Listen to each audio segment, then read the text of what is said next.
So today on the CoronaCast, I have a musician who started out recently by cataloging his skills and his vocal as well as instrumental skills.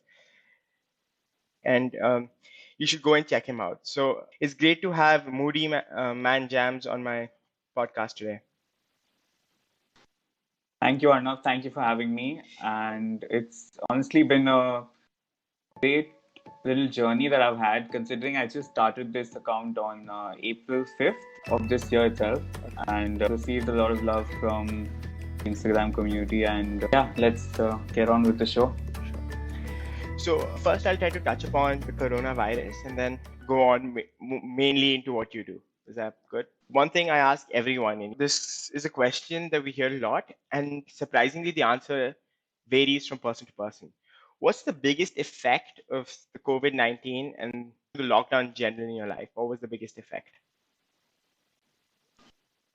I would say the biggest effect for me personally is the fact that I started picking up music again, and it has honestly changed my life. I used to work in a business, right? And so the biggest effect of the COVID-19 in my life would have to be the change in music.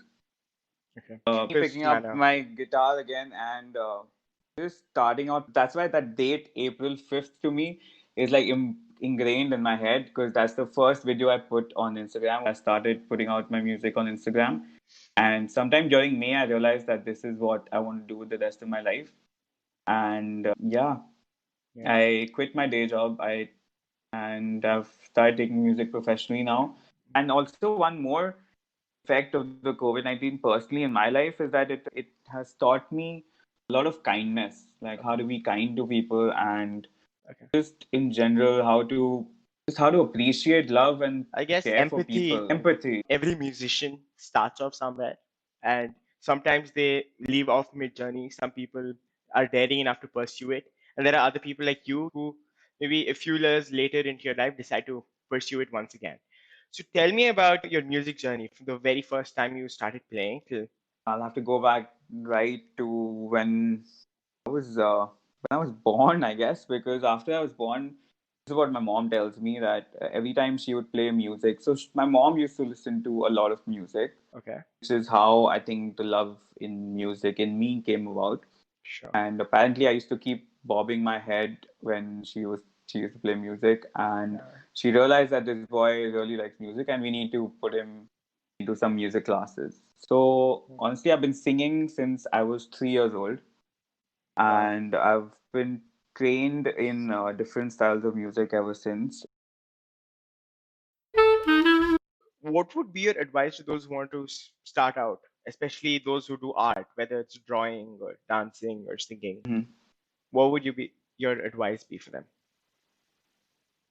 My advice would be to not think of it like if you really want to reach more people, and if that is your goal to increase your following and meaningful followers, of course, not just random followers who, I mean, you can honestly even buy followers in this day and age. What you need to do first and most important thing that you need to do is keep at it in on any social media platform for that matter.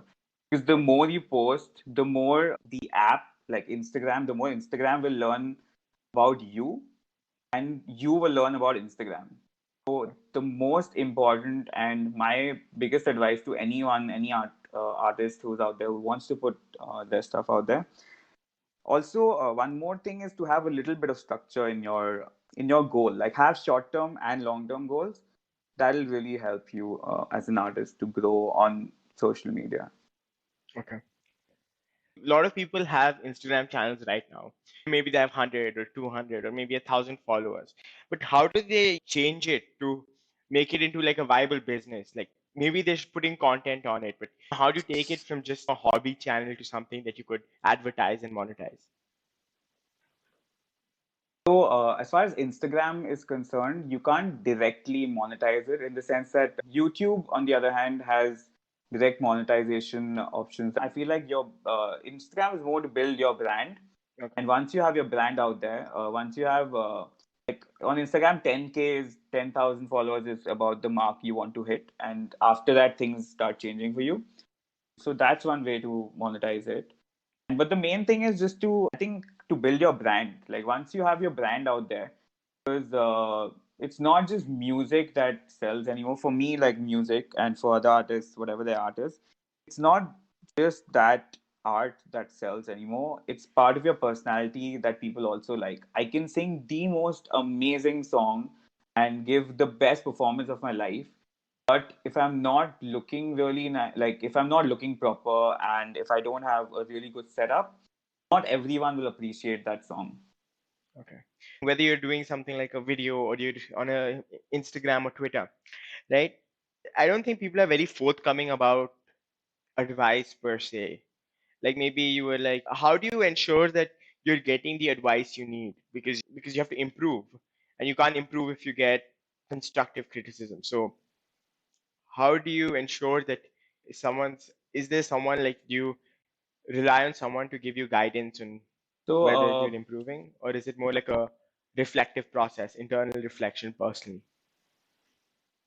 there's definitely a lot of reflection, but any true artist will tell you that you do not like your own work.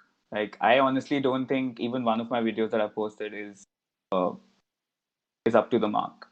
But the way I get feedback is a couple of things. One is always ask your family and your close friends, because they will never lie to you. They have Okay. seen you when since you were a kid and since even before you started putting your content out there. They will give you the absolute truth. Okay. That one is one of the ways you can do is keep your ask your friends and family, your close friends and family, and second thing you can do, which I have started doing now, is find like-minded artists. For me, I'm a singer-songwriter, so I've found some like-minded and some artists that I really appreciate. And then whenever I put up something, they either comment on it, or if I want feedback, then I actually Ask them. ask them. Yeah, I just go up and ask them, and they have some really constructive criticism to give. And sometimes when you're starting out, you don't want a lot of negative criticism your way. You want constructive criticism, which is what artists will always give you, because artists understand the pain and the struggle and Because the they've been through it. hard work that goes through even putting up a small video takes a lot of work.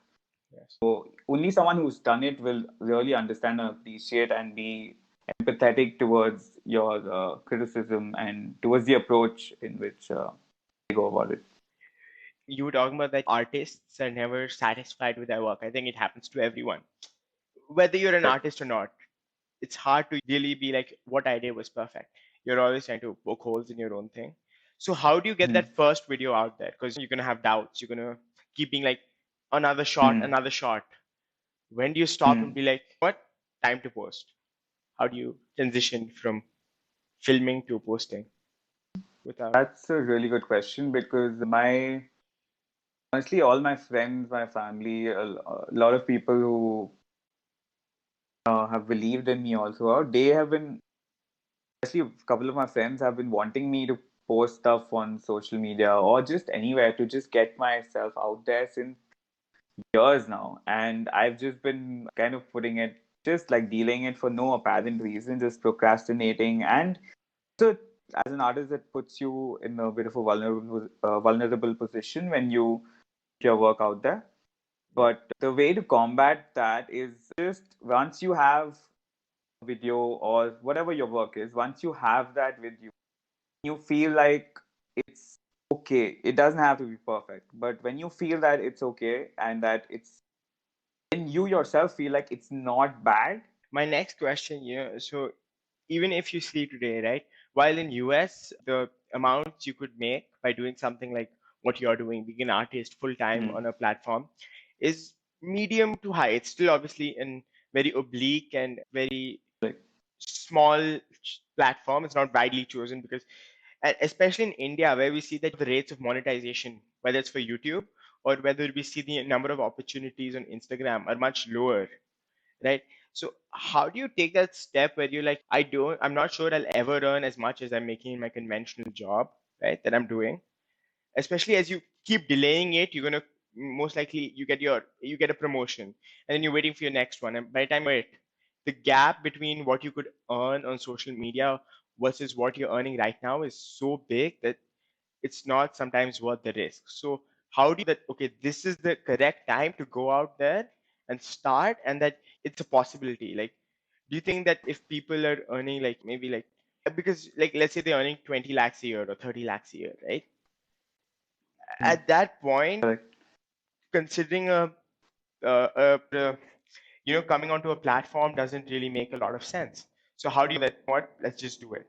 How do you get that feeling? What was it for you, and what do you think people should look for? Honestly, for me, it was just the fact that it gives me so much happiness. Music is the only thing in the whole wide world that truly, truly makes me happy. Playing my music when I'm singing for people, and when I see the smile on people's faces, that feeling is money can't buy that kind of happiness for me. So for me, it was that like when once I realized that this is the only thing that makes me happy. As long as I'm doing this, even if I might not earn as much as I could earn in my business. I think we got a lot of insights into how to start and your musical journey and social media. Do you have like a mantra for life or like a daily anything which you every morning you wake up and a question you ask yourself or a thought that keeps you going? Yeah.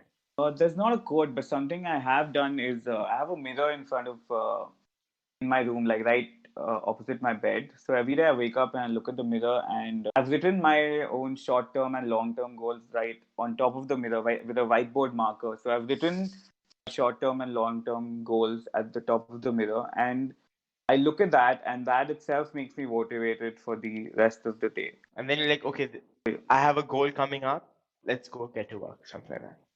Yeah, absolutely. And like below that, I've written what makes me happy, which is music makes me happy and singing in front of people makes me happy. So I've just written that to not lose focus of why I'm actually doing it. Long term goal might be to get a certain number of followers, and Yeah. my short term goal might be that I want to do a certain video today. But like the main thing is just to be happy, which is what I really believe in. Just be kind to each other and try to be happy. Yeah. So I think thank you for coming on. It was really good talking to you. And Thank you. Thank you so much, Arnav, for having me.